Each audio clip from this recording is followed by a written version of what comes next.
2 ദിവസം മുമ്പാണ് അമേരിക്കയുടെ ഇന്റലിജൻസ് മേധാവിയായിട്ടുള്ള തുളസി ഗബ്ബാർഡിന്റെ ഒരു റിപ്പോർട്ട് പുറത്തു വന്നത്. ഈ റിപ്പോർട്ടിൽ പ്രധാനമായിട്ടും എന്താണ് പറയുന്നത്? ഈ റിപ്പോർട്ടിൽ പറയുന്നത് പാകിസ്ഥാനെ നമ്പരുത്, പാകിസ്ഥാൻ അമേരിക്കയിലേക്ക് തൊടുത്തുവിടാൻ കഴിയുന്ന ഭൂഖണ്ഡാന്തര മിസൈൽ വിന്യസിപ്പിക്കുകയാണ്. 6 രാജ്യങ്ങളുമായി സംയുക്തമായി ചേർന്നുകൊണ്ടാണ് ഈ മിസൈൽ വിന്യസിക്കുന്നത്. പാകിസ്ഥാൻ എല്ലാ കാലത്തും ടെററിസത്തെ എക്സ്പോർട്ട് ചെയ്ത ഒരു രാജ്യമാണ്. പോരാത്തതിന് ഇന്ത്യയും പാകിസ്ഥാനും തമ്മിൽ ഒരു യുദ്ധമുണ്ടാകും എന്നും ഈ റിപ്പോർട്ടിൽ പറയുന്നുണ്ട്. എന്തായാലും ഇപ്പോൾ ഈ റിപ്പോർട്ട് വായിച്ച ശേഷം കിളിപോയ പാകിസ്ഥാൻ പറയുന്ന ഒരു കാര്യമുണ്ട്. പാകിസ്ഥാനിലെ ഒരു പ്രധാന മുൻ പാക് നയതന്ത്രജ്ഞനാണ് ഈ കാര്യം വെളിപ്പെടുത്തിയിരിക്കുന്നത്. നമുക്കറിയാം, ഇറാനെ അമേരിക്ക ആക്രമിക്കുമ്പോൾ ഇറാൻ തിരിച്ചടി കൊടുക്കുന്നത് GCC രാജ്യങ്ങൾക്കാണ്. അതുപോലെ പാകിസ്ഥാനെ അമേരിക്ക ആക്രമിക്കുകയാണെങ്കിൽ തിരിച്ചടി നൽകാൻ പോകുന്നത് ഇന്ത്യൻ നഗരങ്ങളിലേക്കായിരിക്കും എന്നാണ് പാകിസ്ഥാൻ നയതന്ത്രജ്ഞൻ പറയുന്നത്. എന്തായാലും ഈ നയതന്ത്രജ്ഞനും പാകിസ്ഥാനികൾക്കും കിട്ടിയതൊന്നും പോരാ എന്നുള്ളതായിരിക്കും പ്രധാനപ്പെട്ട കാര്യമെന്ന് പറയുന്നത്.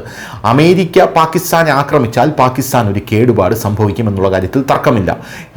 അതിനെ ചൊല്ലി പാകിസ്ഥാൻ ഇന്ത്യയെ ആക്രമിച്ചാൽ പിന്നെ പാകിസ്ഥാൻ എന്ന് പറയുന്ന രാജ്യം ഈ ഭൂലോകത്ത് തന്നെ ഉണ്ടാകില്ല എന്നുള്ള ഒരു വസ്തുത അവിടെ നിലനിൽക്കുന്നുണ്ട്. കാരണം ഇന്ത്യ പഴയ ഇന്ത്യയല്ല എന്നുള്ളത് കൊണ്ട് തന്നെയാണ്. അമേരിക്ക പാകിസ്ഥാനെ ആക്രമിക്കുന്നതിൻ്റെ 100 ഇരട്ടി അതിതീവ്രമായി ഇന്ത്യ പാകിസ്ഥാനിൽ കയറി മേയും എന്നുള്ള കാര്യത്തിൽ തർക്കമില്ല. എന്തായിരുന്നാലും അമേരിക്കയുടെ സാങ്കല്പിക ആക്രമണങ്ങൾക്ക് മറുപടിയായി പാകിസ്ഥാൻ ഇന്ത്യൻ നഗരങ്ങളെ ലക്ഷ്യമിടണമെന്നാണ് മുൻ പാകിസ്ഥാൻ ഹൈക്കമ്മീഷണർ അബ്ദുൽ ബാസിദ് നടത്തിയ പ്രകോപനപരമായിട്ടുള്ള പ്രസ്താവനകൾ ഇപ്പോൾ പുറത്തു വരുന്നത്. ആണവ കേന്ദ്രങ്ങൾ, പ്രാദേശിക സംഘർഷങ്ങൾ ഇവയെല്ലാം ഉൾപ്പെടുന്ന വർദ്ധിച്ചു വരുന്ന ഒരു ആക്രമണമായിരിക്കണം നമ്മൾ നടത്തേണ്ടത്.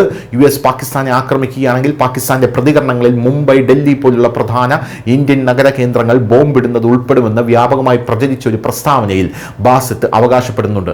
ഉഭയകക്ഷി ബന്ധങ്ങളിലെ പിരിമുറുക്കമുള്ള കാലഘട്ടങ്ങളിൽ ഇന്ത്യയിലെ പാകിസ്ഥാൻ പ്രതിനിധിയായി സേവനമനുഷ്ഠിച്ച മുൻ നയതന്ത്രജ്ഞൻ കൂടെയാണ് ഇയാൾ. ഈ പ്രസ്താവന ഒരു സാങ്കല്പിക സാഹചര്യത്തിൽ രൂപപ്പെടുത്തിയതാണ് എന്നാണ് വൻ പ്രതിഷേധമുയർന്നപ്പോൾ ഇയാൾ ഈ പ്രസ്താവനയെക്കുറിച്ച് പിന്നീട് പറഞ്ഞിരിക്കുന്നത്. എന്തായാലും പാകിസ്ഥാൻ ഇന്ത്യയിലേക്ക് ഒരു അടി അടിച്ചു കഴിഞ്ഞാൽ പിന്നെ പാകിസ്ഥാന്റെ ഗതി എന്താകും എന്ന് കൃത്യമായി പാകിസ്ഥാന്റെ മേധാവികൾക്കും പാകിസ്ഥാന്റെ ഭരണാധികാരികൾക്കും, എന്തിനു പറയുന്നു, അമേരിക്കയ്ക്ക് പോലും അറിയാം. അമേരിക്ക അടിക്കുന്നതിനെക്കാട്ടിലും 100 ഇരട്ടി ശക്തിയിലായിരിക്കും, ആ പ്രഹരശേഷിയിലായിരിക്കും, അതിമാരക പ്രഹരശേഷിയിലായിരിക്കും ഇന്ത്യ പാകിസ്ഥാനെ ആക്രമിക്കാൻ പോകുന്നത്. News desk, news India Malayalam.